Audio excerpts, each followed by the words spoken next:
I'm Sori. So we got another series, like, off on the left, and it's us reviewing horror movies. So, Why? I don't know. I didn't grow up watching horror. Well, there's Jason and Freddy and all that shit. You were allowed to watch that? Yeah, my mom let us watch that. I would not have been able to play with you growing up. I know, for a bunch of reasons. So Freddy versus Jason. Freddy, Jason, that shit. But Hellraiser was a different type of horror stuff that... Oh, really? Yeah, See, Freddy Krueger, they never let us watch that type of shit. I remember seeing a poster of him at the store, and I remember thinking, whoa, that's so bad. And I remember my cousin being obsessed with him. I remember my sister getting really afraid, too, because she saw the poster as well, and she was afraid that Freddy Krueger was going to come and, like, tap his nails on her bed. And I remember her telling me, like, that it was really, really scary. She was like, he'll come from under your bed and he'll go like this. And I thought, she's like, he's gonna come from under your bed. And I'm like, okay. And I thought something like really, really horrible was gonna happen. And then like, he was just doing this and I'm like, then what? And like, she was like, that's what he's doing. That was like the horror of it for her. And so I remember being a little bit scared, but not like, I wasn't gonna admit it. My baby brother's, the Marine. Mm-hmm. He was scared to death of Freddy. I mean, he was terrified, crying, all that. I called him up one time, and he's like, hello? I was like, is this Jamie? Yeah, he was scared to death. Stop fronting, you were scared to death. The line self. So yeah, but the Hellraiser stuff, my mom never let us watch, and quite frankly, I was not a... Hellraiser, it was on one time, and I just kind of felt the spiritual darkness of the movie. It wasn't part one, but it was ugh. So I never watched it. So Villager kind of made mention to it in passing because we're having this running discussion on the concept of hell. And that's when we decided we were going to watch it last night. I thought it was going to be totally different by his explanation. Yeah, I think that was just the introduction. Maybe part two is going to be more of the psycho-spiritual stuff. But, yeah, because I thought it was going to be like whatever, like your big major thing that you love so much becomes like your hell. Because anything when you get too much of it is like too much. Well, no, he says when it gets stripped away from you. He said you get it, and then when it gets stripped away from you, you're losing it all over again. You know, that's what he was talking about. Oh. That's what he was saying. Which I didn't see any of that stuff in the actual movie. But, okay, so the movie starts out with this guy, he looks like he's at some shop or something. Yeah. And, what will be your pleasure was like the opening... Yeah. The opening scene of the movie. Yep. Was what will be your pleasure. Then he has this ritual where he opens the cube or whatever, and he's surrounded by candles, and he gets sent to hell, basically. Where he's tortured by these three... I thought there was four. Four. Maybe there was three. Yeah. I forgot what he called them, but they were like these demons that just, all they do is torture you. In hell. But it was... I was confused by some of it. Some of it didn't... I'm like, I feel like I'm missing something, like if there was a book, maybe there is a book series. There is a book. Like, I feel like that they cut too many things out to make a movie. Why? So, what were you confused about? I was confused. What were all the statues? There was all kinds of statues of, like, Jesus and different statues around. And, like, that was never, like, why? That never had a place in there. Well, I think it did have a place. What was it? Well, I mean, the statues of Jesus were completely useless. Yeah. They didn't do anything. I know. I thought at the end when he was going after that girl, I'm like, that statue. Yeah. The story's like, oh, the statue's gonna...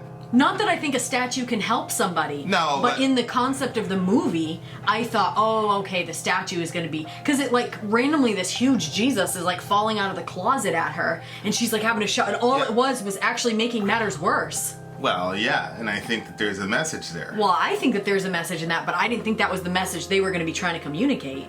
Yeah. I mean, I think it was one of those things where the demons were real, and the people were real, and the bad people were real, but Jesus is just a statue. See what I'm saying? Right. So it's like, that the evil is more powerful.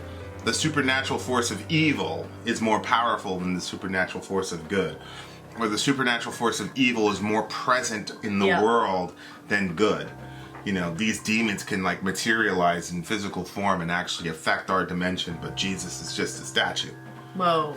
I think that was sort of the subliminal throughout the okay. movie. Yeah. You know? Well, it was weird because I was thinking like, it was like such a weird place to be in because I've been in situations where there was crazy like demonic things happening. Yeah. And like prayer as a Christian, like if you're not a Christian, like if you don't belong to God and you're gonna try to tell like, I don't know, like demons what to do, like don't do that. It's not, you shouldn't do that.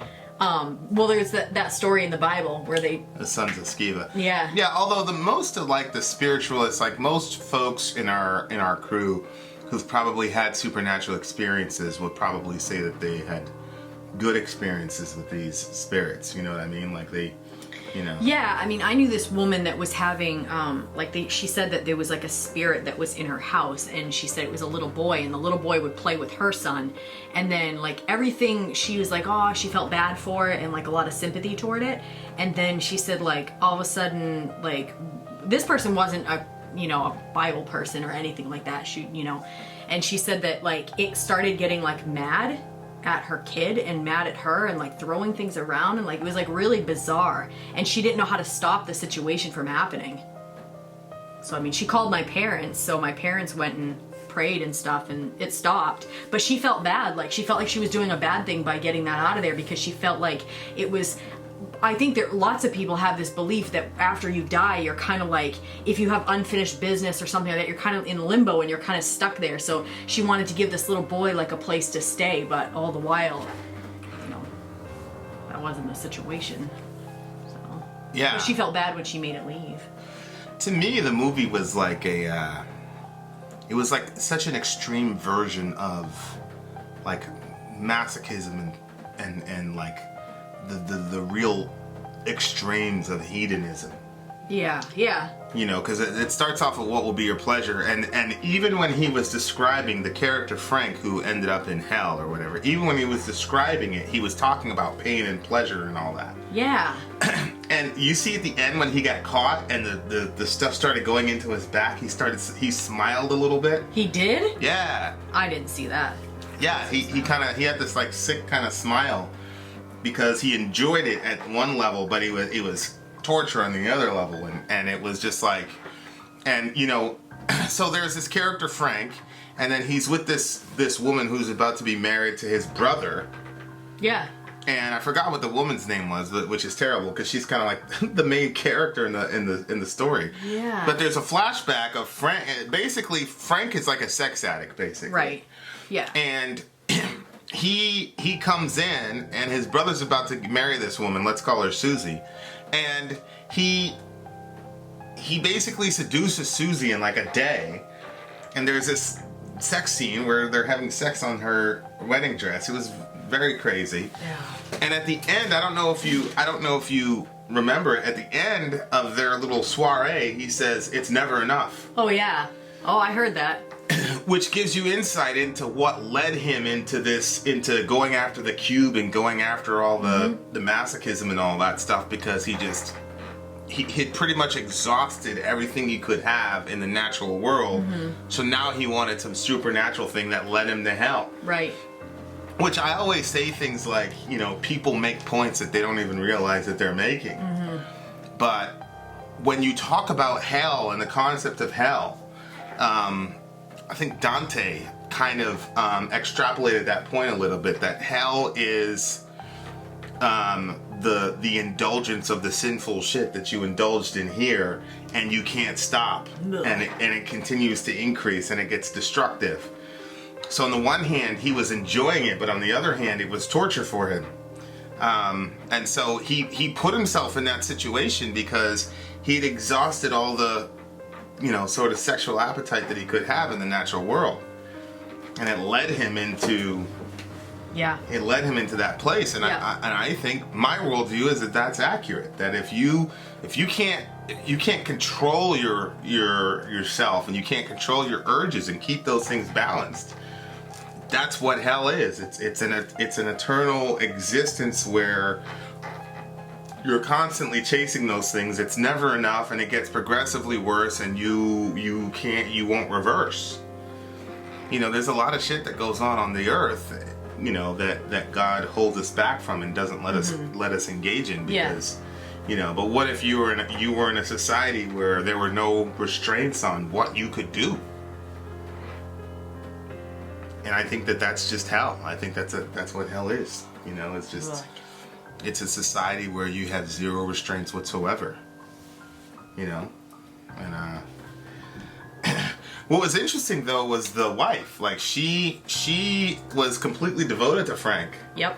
And so Frank did something in her soul he was hitting some place in her soul that I mean, she was pretty crazy. Yeah, it seemed like she liked like the bad fear parts of him, like every time that he did something that was like kind of like she liked it, like.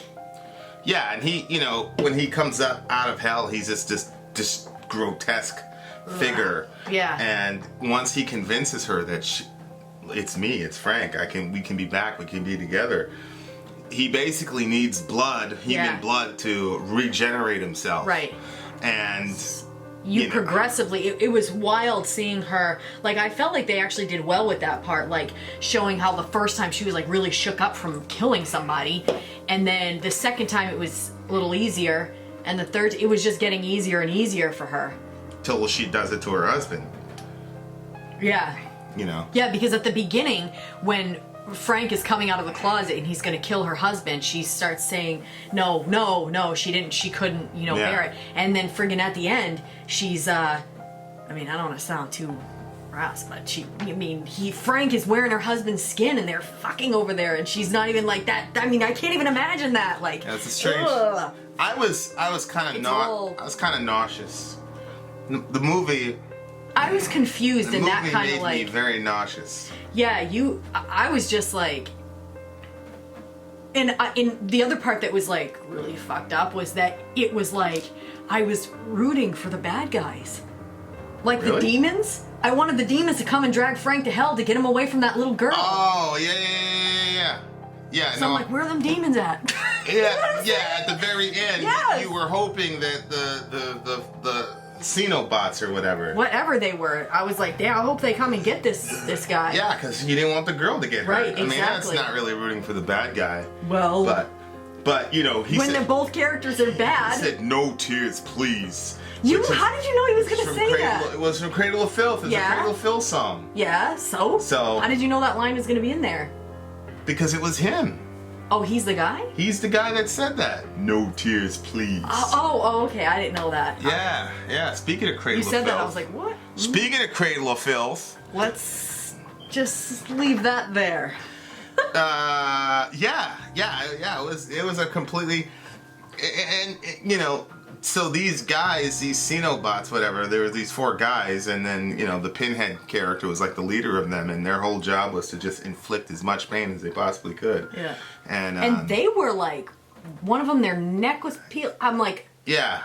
Who did that to them? Yeah, somebody did that to them. They were in like a perpetual state of pain, basically. Yeah, because they had like things coming out of them and stuff. Yeah, there was one guy that was just like, he didn't say anything. He just chewing and just consuming. It's like, is that what that was supposed to be? Yeah. It was all of these things like at the extreme of. There was one that very sloppy, fat one, you know, and and a lot of like sadomasochistic, you know, just very strange. Like, this is what happens at the extreme level of this shit, and I was just like, I thought it was a very, very I don't think people understood the Dantean ramifications of what was actually happening, but that's from Dante. That's, you know, you just eat, you know, as the other one, like the gluttony, you know, Dante went down and he saw this, the gluttony, he was just eating, he couldn't stop eating, and he was full, and he's like, basically like, please help me, I don't want to eat, and you know, boom, you're a fucking glutton, go for it, you know?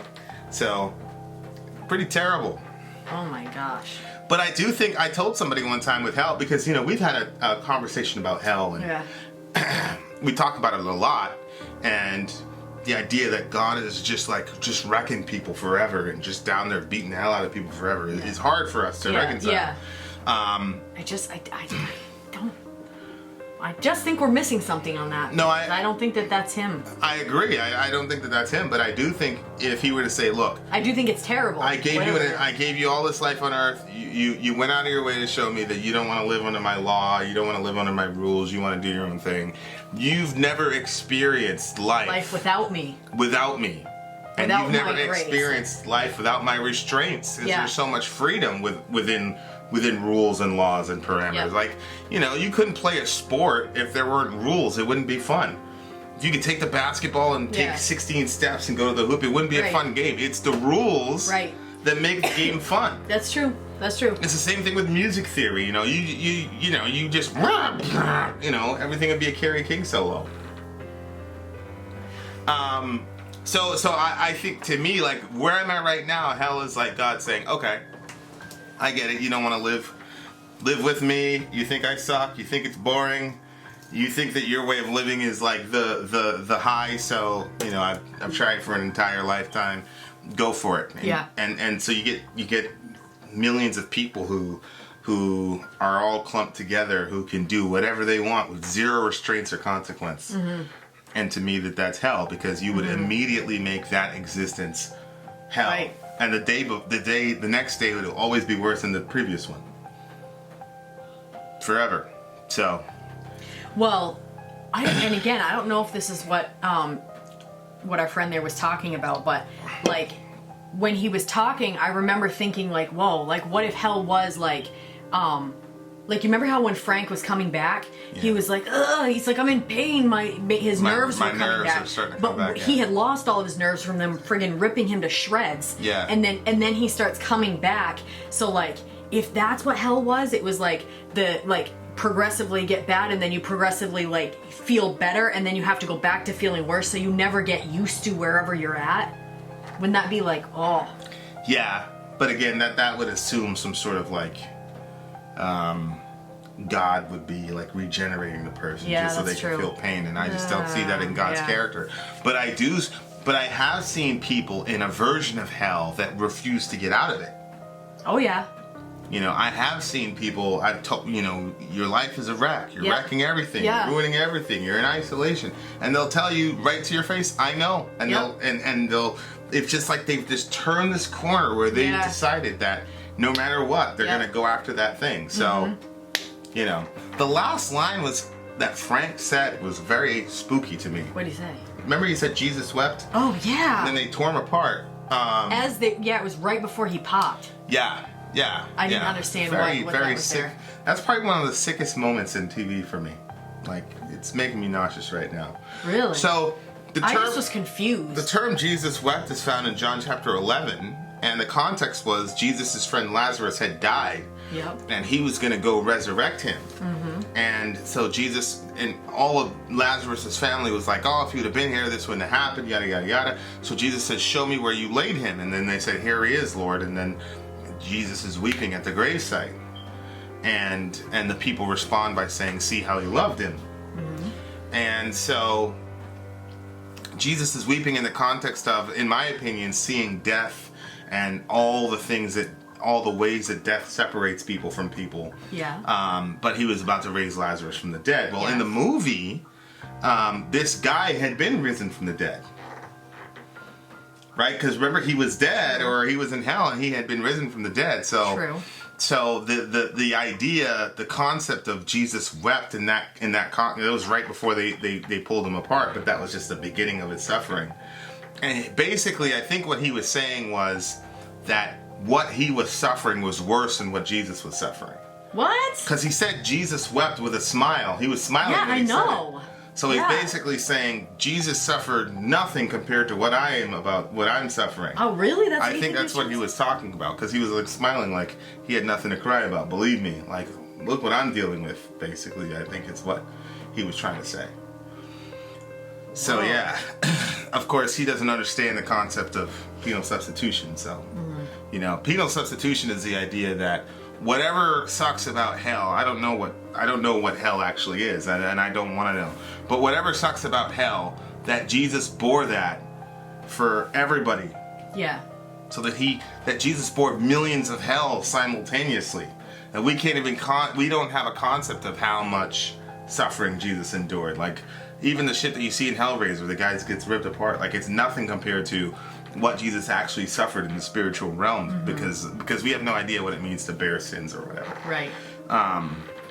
So yeah, he said that, but I'm like, oh, okay, well, he has no idea what he's talking about. But it was a pretty that was sick to me. It was a really sickening moment in the movie.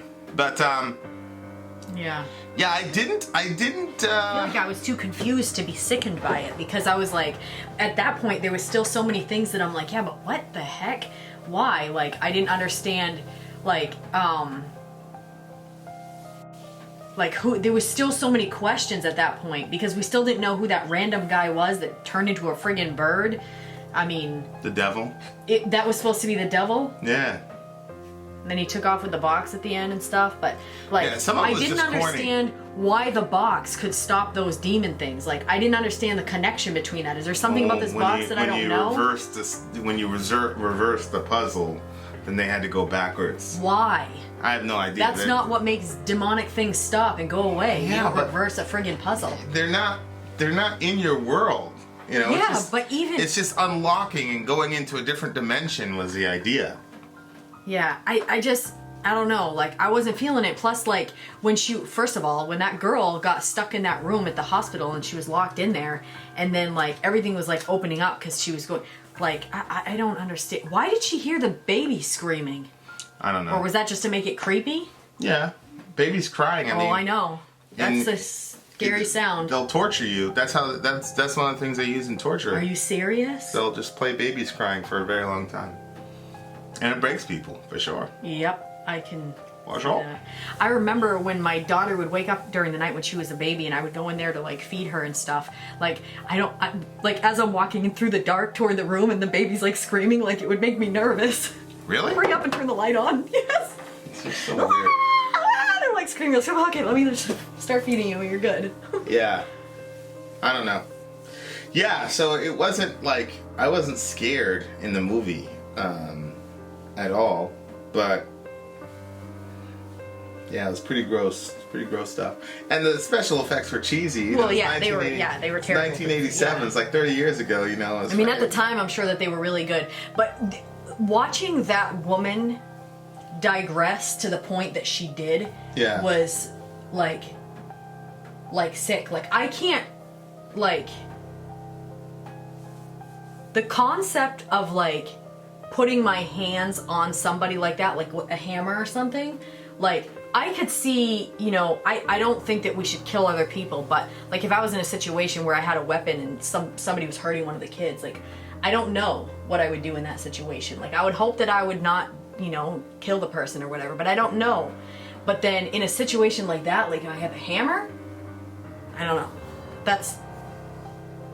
Yeah, it's pretty crazy. This is easier than... I didn't even watch those parts. I turned, I was like, Vin, tell me when it's over. Is it over? Is it over? And you get so quiet because you're just like, you're going like that. And so I'm like, is it over or what's happening? And you never answer my questions. So then I look and then I regret looking because I didn't want to see it. Well, yeah. I mean, the guys that she would bring in to feed to Frank were like these nerdy, you know. Yeah. Because when the girl confronted Frank, like, she fought him, she beat him up, she kicked him in the junk, you know, like, she went out, you know, she went for it. So those guys could have survived. Well, not the first guy because his back was turned, but there was another one where he was like, he hid behind the woman. You know what I mean? Like, man. Anyway, what do you rate the movie? Rate the movie? Yeah. How can I rate something like this? It's a 3 for me. I mean, how can you rate something? Well, movies were rated long before songs were. I'm saying I don't know how I can rate something like this. If it's some sci-fi movie of something like that, like with like robots or something, and I like it, then I could give it a high rating. But like horror-y, gross things like this, I'm like, and what am I rating it on? Am I rating it on how gross it was to me? Or am I supposed to? Because what is the point of horror? Is it you want to be horrified? Like, oh my gosh? Well, I think it goes back to the whole distraction theory thing, where art is designed to keep you away from the fear of death. So we invented this genre that said, how about we just push death right in front of you and see how you handle it? See if you can survive the movie. Because if you survive the movie, you've just gone through an ordeal. It's the same reason we have roller coasters. Like the roller coaster is supposed to bring you to the edge of death, and then you make it out safe, you know. Oh. So if I'm going with distraction theory, you have that to basically trick yourself into thinking that you could survive it, because you're watching death for an hour and a half, 2 hours, and then you get up and walk out of the movie theater. You're alive. You made it, you know. Mm-hmm. Or you kind of feel that sense of the relief after the movie's over that you're not in that poor sap situation. You know, so there's lots of reason for the horror genre. That's fine. To me, it's a 3. I mean, if I was gonna go, I'd probably go with a 3, because I didn't feel like, when I watch something, like, I want to feel at the end, like, what the fuck? Like, as far as, really? like, yeah, like, when we watch, like, one of those, like, thrillers and stuff, I want to feel so confused that I'm like... When was the last time that happened? Well, when we watched Mother, I was like, at the end, I was like, what is happening with this movie? And then there was another one... Yeah, Mother was an interesting one. Shoot, what was that other one that we watched where it was... No, I can't even remember which one it was, but there's like some of them where I'm like, the minute the movie stops, I'm like, Vin.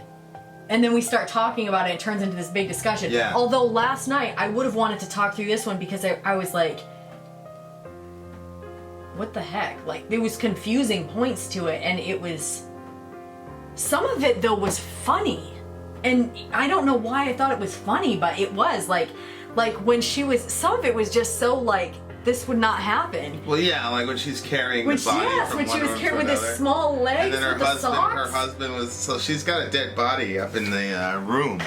And then But it was, like, shrivelly looking, and the legs, like, shortened. Then the husband was, like, downstairs, and she's like, okay, honey, put on the music. And, like, she's shuffling this body around. And the thing is, she doesn't try to get rid of the body. Then, I mean, that would make the whole house start to stink, and, like, yeah, I mean, it would draw so much... It's a horror movie. I mean, I don't know. I people just generally think it was don't well climb out of... out. People generally don't climb out of hell. Yeah, there are a couple cheesy parts, but I mean, it was the 80s, you know. What can you do? Yeah, you know, I don't know. I guess I'd give it a 3.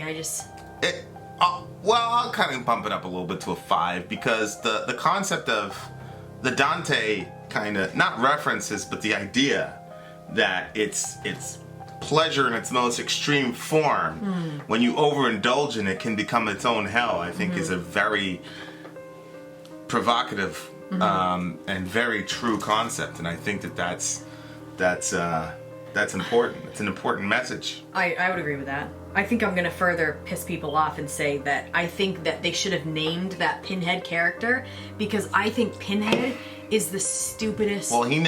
I don't think he gets called Pinhead in the actual he doesn't, movie. but because they didn't give him some name, then people named him. And when apparently he got, you know, it's popularized and that's what people call him. I think that's a stupid name. Honestly, I never met the person, but I've been told I have a family member that was like in the circus or something, and he was the human Pinhead. I kid you not. I've never told you that before, right? Well, I literally didn't know what that was. Do you think that that's what it means? Human Pinhead? What the heck do you think you were doing? It's your family. Or is that like throwing knives at the person? It's your family, sorry. I don't know. Anyway, wait, no, don't sign out. So when I heard about that, I don't even know if the person was trying to tell me like, yo, like we have a... I was like, what? And I couldn't take it seriously. Like, I don't even know who this person is. I've never met the person. And if I did, they didn't introduce themselves as the Pinhead. But I think that the Pinhead is... Well, you've seen a pinhead. The head of a pin. Are we really having this conversation? Yes, we are. I just think that it's a dumb name. Like, a human... It's just not scary. Here comes the human Pinhead. Here comes the Pinhead. That guy's scary, though. He could have been more scary with a scary name. I'm sure. They would probably name him if he's... Go Anyway, ahead. so that's my thoughts on it. Yeah. All right. Vin out. Sori out. Gone.